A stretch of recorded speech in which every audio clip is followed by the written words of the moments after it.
Radio La Frontière. Le Flash Info. C'est parti pour le bulletin d'information de ce 23 avril 2020. Nous débutons par le classement mondial de la liberté de presse qui n'est pas du tout favorable au Bénin.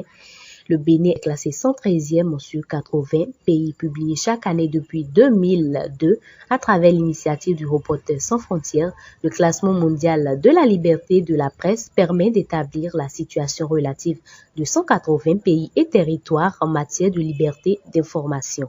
La méthodologie du classement s'appuie sur leurs performances en matière de pluralisme, d'indépendance des médias, d'environnement et d'autocensure, de cadre légal, de transparence et de qualité des infrastructures soutenant la production de l'information selon le communiqué de Reporters sans frontières.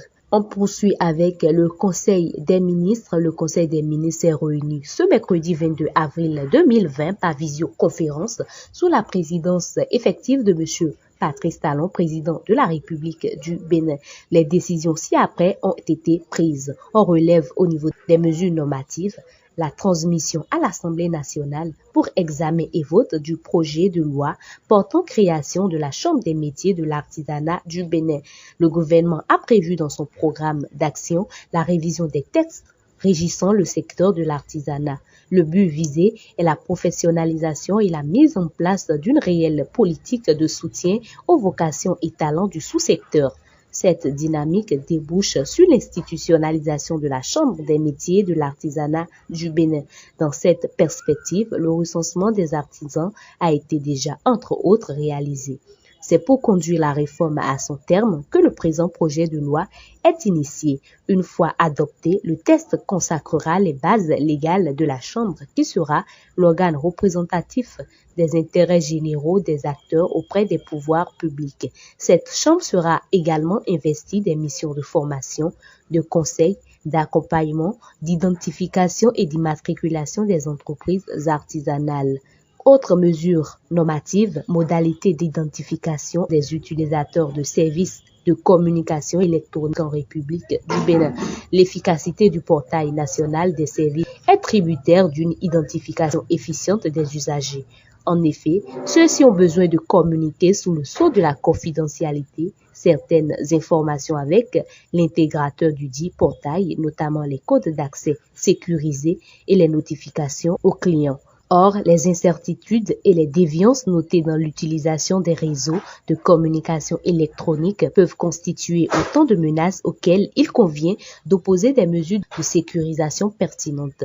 L'identification fiable des données des réseaux GSM participe de cette démarche et résulte de l'application de la loi portant Code du numérique. C'est pourquoi le Conseil a adopté le présent décret et instruit la ministre du numérique et de la digitalisation de veiller à son application. Le Conseil a, au titre des autres mesures normatives adoptées, le décret portant réquisition de plages horaires sur les radios et télévisions émettant sur le territoire national pour l'organisation de la campagne par voie médiatique des élections municipales et communales du 17 mai prochain. Parlons à présent des prochains Jeux de la francophonie. La République démocratique du Congo a demandé un report à l'été 2020 des Jeux de la francophonie prévus du 23 juillet au 1er août 2021 à Kinshasa. Le Comité international des Jeux évoque le contexte international lié à la pandémie de coronavirus et le report des Jeux olympiques de Tokyo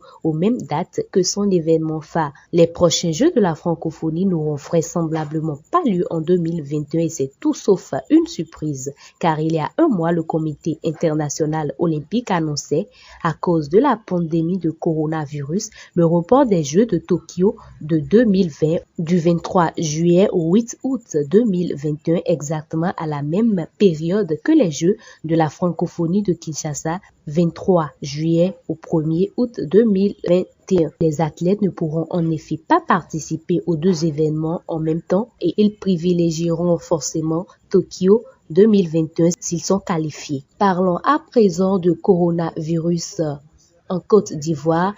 C'est dans un communiqué ce jour que les autorités ivoiriennes ont fait le point sur la situation du coronavirus dans le pays. 36 nouveaux cas positifs au Covid-19 de plus dans le pays. Ceci porte le nombre de cas confirmés en Côte d'Ivoire à 952, dont 310 guéris et 14 décès. Le gouvernement du président Alassane Ouattara a donc pris l'initiative de la fermeture des frontières, le port obligatoire de masques dans les lieux publics et l'instauration du couvre-feu de 21h à 5h en vue de limiter la propagation du virus. Et c'est avec cette information que nous mettons fin à ce bulletin d'information. Merci de nous avoir suivis. L'équipe de Emmanuel Atiogede vous remercie pour ce temps.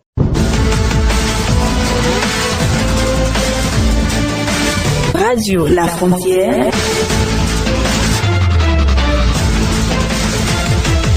Le Flash Info.